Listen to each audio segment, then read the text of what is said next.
Entertainment की दुनिया ने आप लोगों को अयाश बनाया है, आप लोगों के दिलों के अंदर से अल्लाह रसूल की मोहब्बतों को छीना है। ये इर्रेलेवेंट चीज़ों में और इर्रेलेवेंट एक्टिविटीज़ में इन्वॉल्व होकर जो चारों तरफ से आपको लज्जतें घेरती हैं, जो आपकी दोस्तियां यारियां बनती हैं, यकीन करें इनकी वजह से आप लोग अपने मकसद से हट चुके हो। होश के नाखुन लें, नफ्स और शैतान आपको सुला रहा है। उस गफलत की नींद कहीं सो ना जाना तुम, क्योंकि उस नींद में बहुत सुनहरे ख्वाब आते हैं और इंसान उन्हीं ख्वाबों के हवाले हो जाता है। फिर उसका उठने का दिल नहीं करता। फिर अल्लाह और रसूल, इस्लाम और इस्लाम का क्राइटेरिया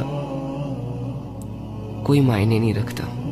एक अजीब सी धुन होती है जिसमें इंसान जी रहा होता है। एक अजीब सी दुनिया होती है जो उसके माइंड में चल रही होती है और वो उसी दुनिया में खुश नहीं होता, लेकिन खुद को खुश करने की कोशिशें कर रहा होता है। बस कर दे, अल्लाह से अपने गुनाहों की माफिया मांगे।